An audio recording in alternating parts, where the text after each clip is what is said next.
Hi, I'm Michelle, the Irritable Vegan. I'm here to share my vegan low FODMAP journey and hopefully take some of the BS out of IBS. Now today I'd like to share with you some pantry staples and recipes for using up whatever you have to hand.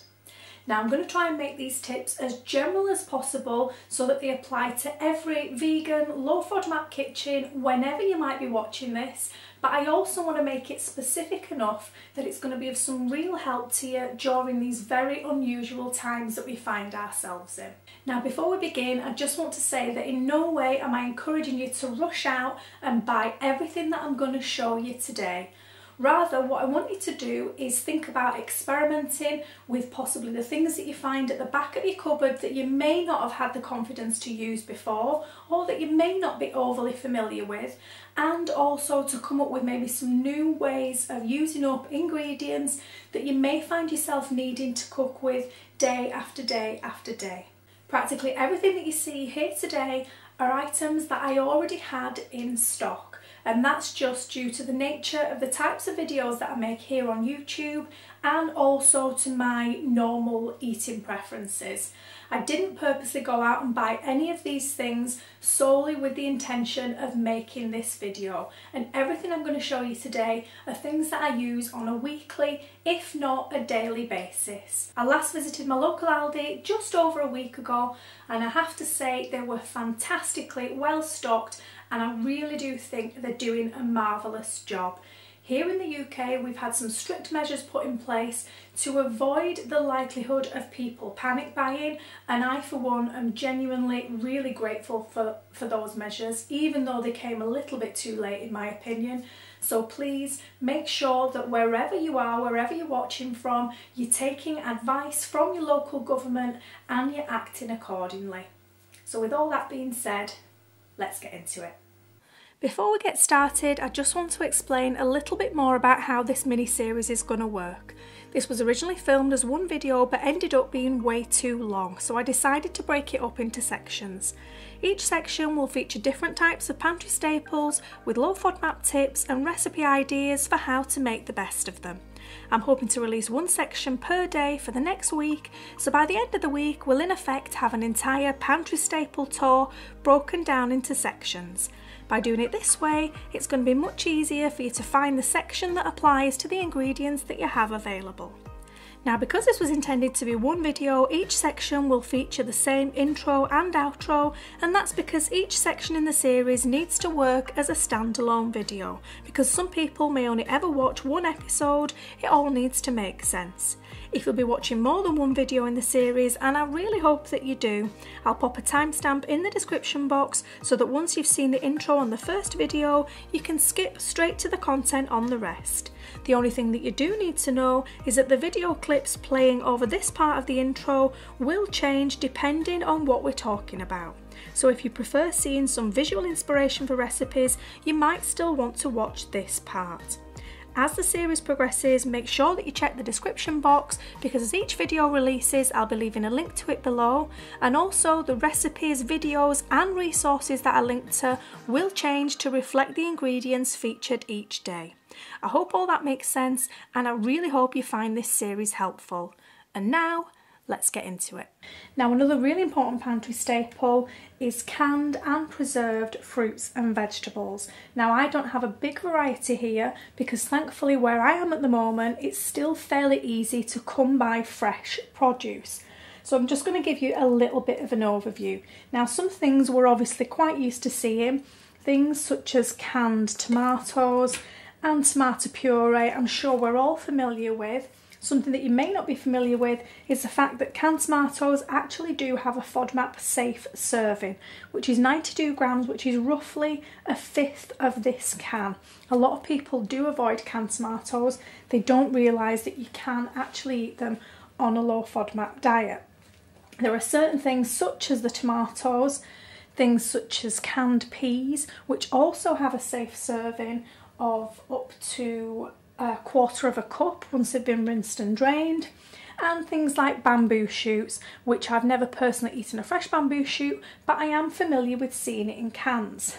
Then there may be other foods that either you're not familiar with eating the canned varieties of, or that you're just not you don't realise has a low FODMAP serving, or just not things that you're used to having.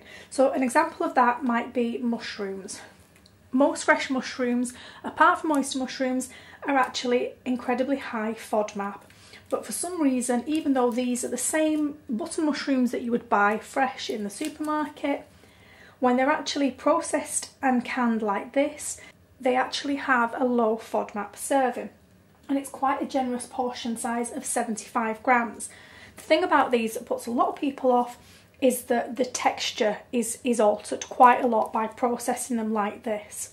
So for something like this, similarly for something like canned carrots and canned potatoes, there might not necessarily be the first choice that you would go to for vegetables, but in this situation, in this day and age, those types of things are really good when they're actually blitzed up into sauces or they're added to a main meal rather than eaten as a standalone vegetable.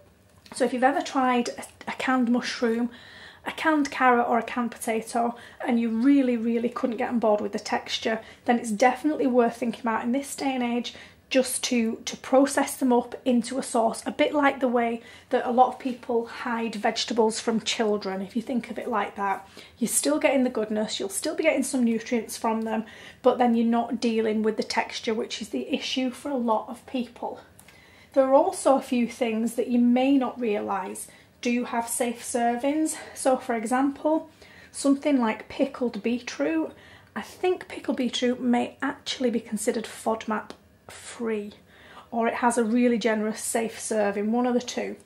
But raw beetroot or fresh beetroot actually has an incredibly low serving and is considered really high FODMAP. So purely just the process of pickling it actually makes it much lower in FODMAPs.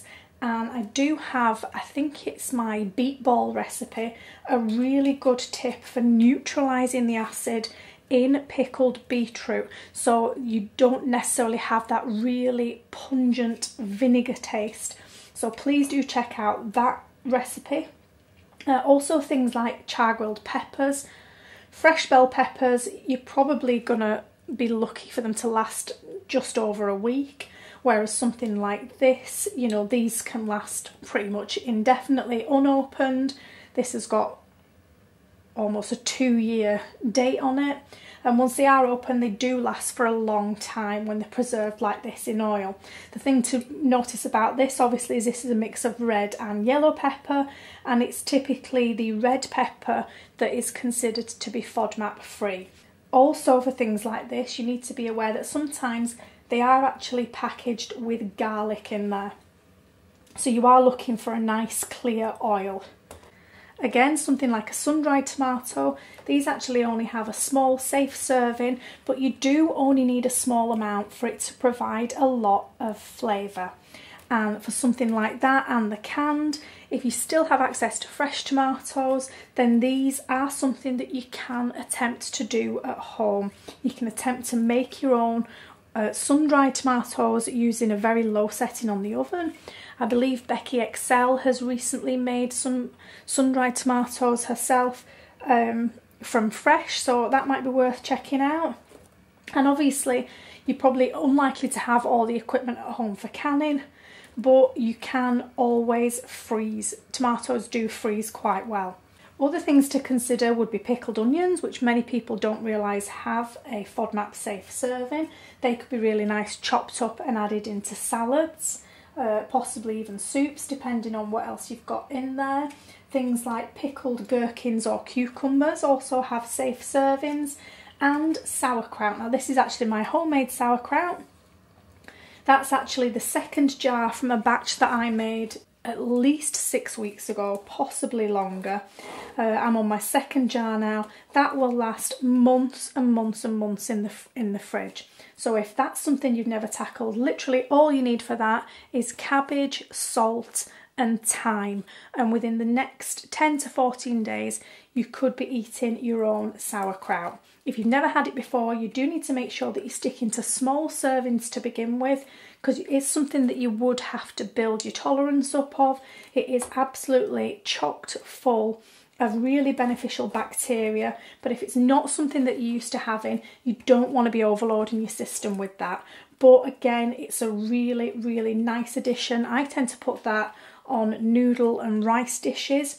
You only need a tablespoon or so, but again, if fresh varieties aren't available, it's a really good backup alternative. You've got other things such as canned green beans, canned baby corn, olives. Some of these ingredients, such as the sun-dried tomatoes, the peppers, the sauerkraut, the olives, the pickled onions, the beetroot, you would only need very small quantities, but they've got nice flavours.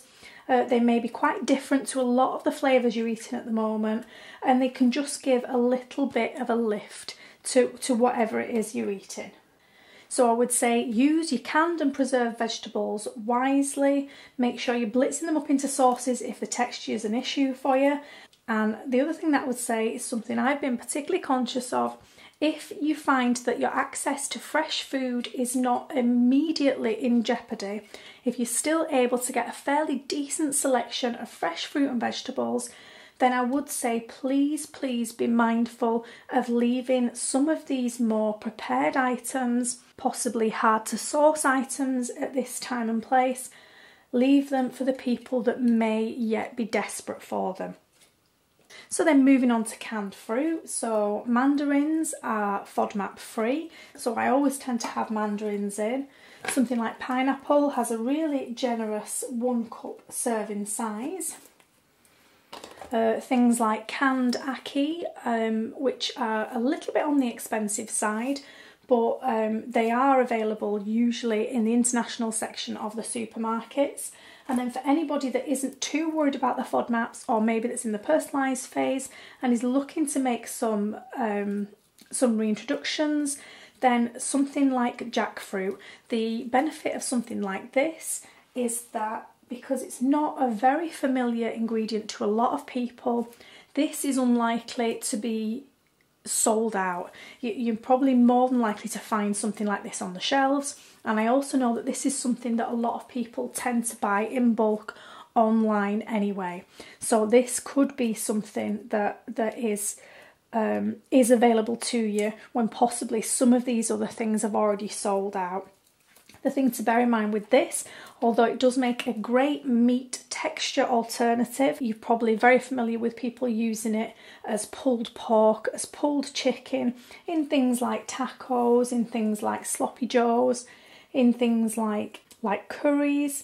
It is a really good source of fibre, but it isn't a direct alternative for protein. So because this is a fruit, there's very little protein in here. So 100 grams is 0.8 grams of protein. So this isn't a protein alternative. You would need some other element of protein in the meal. And of course, this hasn't been tested by Monash, so it is something really that you may only want to experiment with if you're not too worried about FODMAPs at this time, or if you're planning on making some reintroduction challenges and you want to know how you're going to react to it. I do have a whole video on jackfruit, on processing it, on cooking with it, on getting it ready to eat. So that might be worth checking out if you're not familiar with jackfruit and you've never used it in cooking before. I mentioned before the ackee. I know that has often been used as an alternative to scrambled egg. It's quite a delicate, quite soft, quite fluffy. So I know that a lot of people do like that as a scrambled egg alternative. For the mandarins and the pineapples, I would say that both of those can be used in curry. You may be familiar of seeing pineapple in curry, and I do believe that Jack Monroe has a Mandarin curry recipe, which is something I haven't tried, but it's something I'd be really interested to give a go. So I hope this has just given you a nice overview and maybe a couple of interesting ideas for things that you might possibly not have considered available, or things that you may not be familiar with, or you may not have considered using in some of your recipes. Now, whilst we're on the topic of fruit and vegetables, I just want to touch on the fact that currently here where I am, access to fresh fruit and vegetables is still fairly easy to obtain. Now of course that might change over time, and that will change depending on wherever you are, but currently here we do still have access to fresh fruit and vegetables. Now I don't know about you, but I've been shopping once a week for the last 2 decades for all my fruit and veg, so I'm really confident that whatever I buy is going to last me at least a week. It's very, very rare that I ever have any fresh food waste. So if you are worried about buying in fresh fruit and vegetables, then do be aware that it is going to last, the majority of it is going to last you at least for the length of a week. If you are looking at having things to last longer than that, then make sure that you're choosing hardy varieties. So things such as potatoes, carrots, parsnips and radish are all FODMAP free. They're all really hardy. Things such as potatoes, if they're stored correctly in a cool, dry, dark place. I keep mine in a huge fruit bowl with a cloth cover over, out of direct sunlight. Sometimes you can get those to last a month or more. Things such as carrots, parsnips and radish will easily last 2 weeks and sometimes beyond if they're stored correctly in the fridge. Other vegetables that do have limits on their serving sizes but are definitely worth considering due to the fact that they will last a long time are things such as sweet potatoes, butternut squash, pumpkins, celeriac and swedes. They all do have low FODMAP limits, but they're also things that you could quite easily chop bits off and then reserve the rest in the fridge, or chop them all up, peel them, chop them, de-seed them, leave them in a container in the fridge. I like to use a couple of moist kitchen towels, which I know are probably going to be harder to find than the vegetables at the moment. Store them in an airtight container, and I've had those store like that for quite a considerable length of time. Uncut, they're likely to last you weeks and weeks and weeks. So if you are looking at getting some fresh vegetables that are going to last you a bit longer, then it would be really good to get a mixture of things that you know are going to last you a week, and then towards the end of the week you can start looking at using and incorporating the hardier vegetables, and that's a really good way to make sure that you're still getting fruits and vegetables in. You're not just relying on the processed canned or frozen varieties, and you've got a little bit of variety in your diet.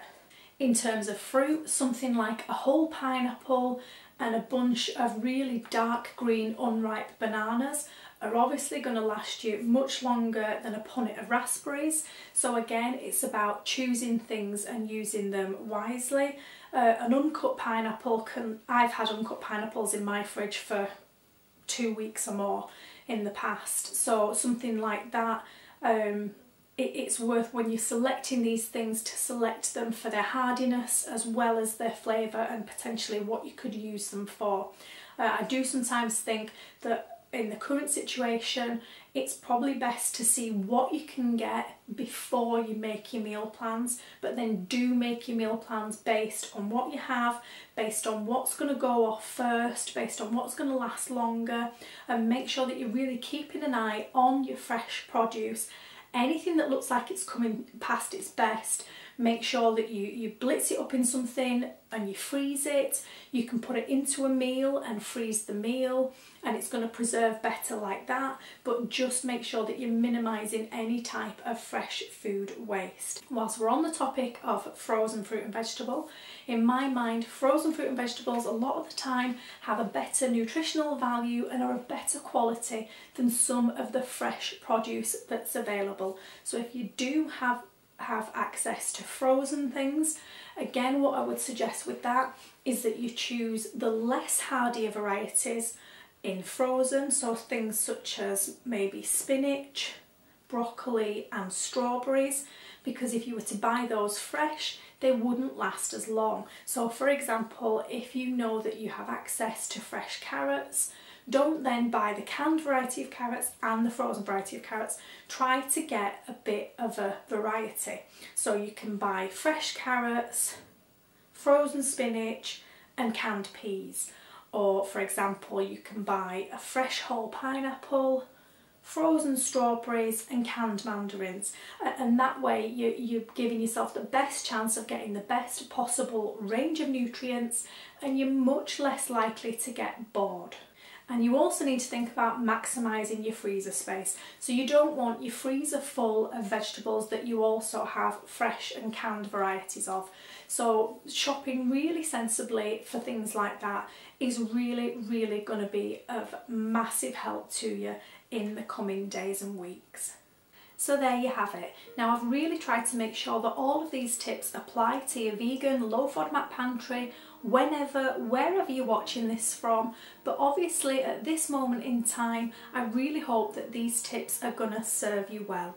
Please take care of yourself and your family, buy only what you need and what you're realistically going to use over the coming weeks. I think we can all agree that our retail workers at the minute are doing a hell of a job. Please let's not make their job any harder than it needs to be. I'm pretty certain that most of them would much rather be at home, safe and sound with their loved ones. Please reach out to me in the comments below to share your tips with the rest of our little community, and also to ask for any recipe advice, any meal ideas or inspiration that you may need. You can check out the other videos and playlists that I have available. I really think that some of them are going to be useful to you now and in the future. As always, thanks so much for watching, and I'll speak to you soon. Bye!